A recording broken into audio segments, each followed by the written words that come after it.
Well, can you believe it? It's almost June. Thank you for joining me for your weekly tarot reading. This is a general reading. If you like it, great. If you think it doesn't pertain to you, send it to somebody who does. Thank you to my haters who leave me crappy comments and make me laugh, but get my views up and my engagement up. So thanks. This weekly reading, I can't even talk, is from Monday. Boy, I really can't talk. Monday, May 26th through Sunday, June the 1st, 2025. The 26th is a American national holiday, Memorial Day. I don't know who's watching, obviously, but if you're from another country, we remember those who have passed away and our veterans who have passed. And we visit the cemetery. We hang our flags high. Memorial Day is a very important holiday to remember those we've lost, especially in bravery. Thank a veteran today as well. They thank them for their service. Thank them even if they served during peacetime.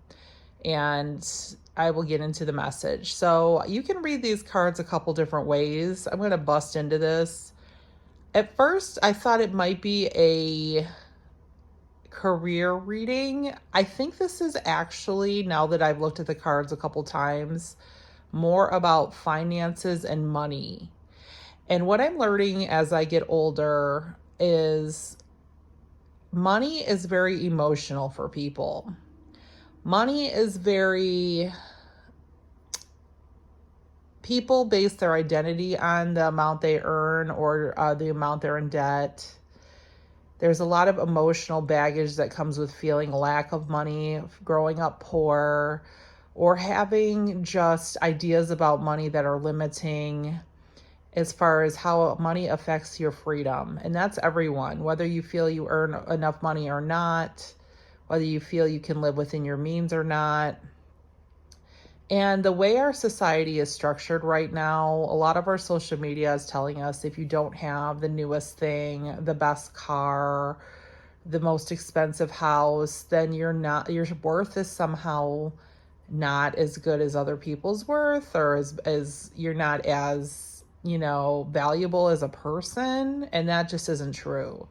So I feel like that is what the message is about this week, and I'm going to break it down. I chose from the regular Rider-Waite Tarot and the Kipper deck, which is an oracle deck. Some cards are based on tarot, but it's more of an oracle deck. So basically, at the center of the reading is a powerful empress that is very wise. Now, sometimes it depends on what type of reading you're doing. The Empress can represent feminine power, fertility, just being like very owning your sexuality and your power as a woman. It could represent pregnancy, fertility. In this case, I feel fertility or being pregnant with an idea, or you are just possibly on the cusp of getting the money that you are needing or wanting, because the Empress is very wise and knows how to use her powers wisely, not just with fertility and men. And gender in my readings is not as important as the energy and the meaning behind what the card stands for. So at the center of the reading is that you have the power, okay? Understand that. Now, I always tell you guys, if you watch my readings, I don't know why I'm ever led to pull the cards, that like as many cards as I pull, the decks that I use, or the placement of the cards. I never know why I place them as I do. And then this always makes sense later as I'm reading. So you have the power is the center of the reading to have the riches, wealth, financial stability you want. You have the knowledge, you have the ideas, you have all that. What may be part of the issue of if you're not where you want to be is your expectation. Comparing yourself to other people. You're on a different path, and you might be expecting to, the first year that you start a job, get a promotion. It might not happen. Or these are examples, obviously.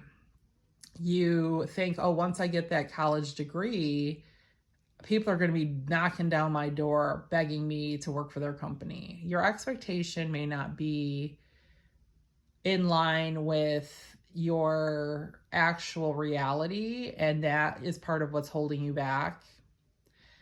Now, also, the messages that you are receiving right now might be negative about your situation. They could be anything from friends asking, well, why can't you afford to go on this trip? Or, how come you're making so little money? You need a better job.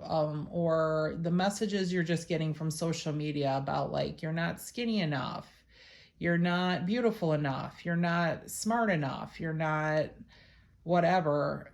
The problem between the expectations you have for yourself and the messages you're getting from outside forces is it's affecting your power. You're forgetting the power you have to earn money, manifest and attract money, and you're forgetting that you are powerful because you're actually very influenced by outside people. I know someone in my life that is very influenced by people. I'm not going to say who that person is, but I've noticed this person is very, very sensitive to other people's feelings, thoughts, and actions, even if they're not directing it at this person. And why are you living for other people or being so affected when you're in charge of your own life? So this message is telling you to take that power back. Another reason that you are not where you want to be financially or with your pursuit of feeling financial abundance, power, freedom is there's a lot of things you don't want to see or face.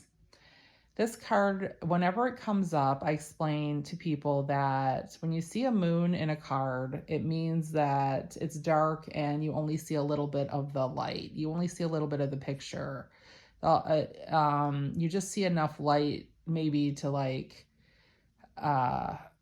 just lead you a little bit of the way. You don't see everything. But in this case, also, she's blindfolded, but her hands are not tied. She could take the blindfold off. So a lot of people choose to put their head in the sand or not fully see that it's their fault of why they're in the position they're in. They decided not to put the work in. They decided to procrastinate. They decided to not apply for the promotion. A lot of these are emotional issues of why you don't want to see, why you're in the situation you're in financially, why you caused debt in your life. A lot of the things that you're going through are a symptom of your own doing, and people don't want to own their shit or take blame when they have caused their own problems. This might be for some of you listening or pertain to somebody you know. The last card is the fruits of your labor paying off is literally what this card means. So this person worked hard, put in the work, had the idea, kept going, didn't give up, had their goals and worked on them, and now they're enjoying a beautiful fine gown made of gold, and all of these coins are around them because they're sowing now the fruits of their labor. You reap what you sow. I mean, they're reaping their rewards, not sowing. And they are enjoying a leisurely time with their bird, and they're in the sun, and they're like, look at how far I've come. So because this is the last card of the spread, it means this could be the future or the end result of if you listen to this advice. So I empower you to change your habits and your thoughts today. You're the only one who can do that. If you want to be like this person in a fine gown, enjoying the sun with their bird and all of their money, you have to face your debt. You have to pay off things. You have to live within your means. You have to have a budget. You have to face the reality that you don't want to face, that you caused your own issues. And it doesn't matter how you got there and the blame and all that. The reality is that you have the issues and you have to work on them for them to change. So I feel like this week you're going to start seeing how you can change these habits. You're going to decide how you're going to proceed from now with the money that you earn and the money you manifest. And when you start doing that, you'll see new opportunities, or you'll have new offers, and you will be able to have a better attitude and be more positive about money. And remember that your power is the Empress card. So thank you so much for listening. I hope this helps you. Leave me a comment and subscribe. Thanks.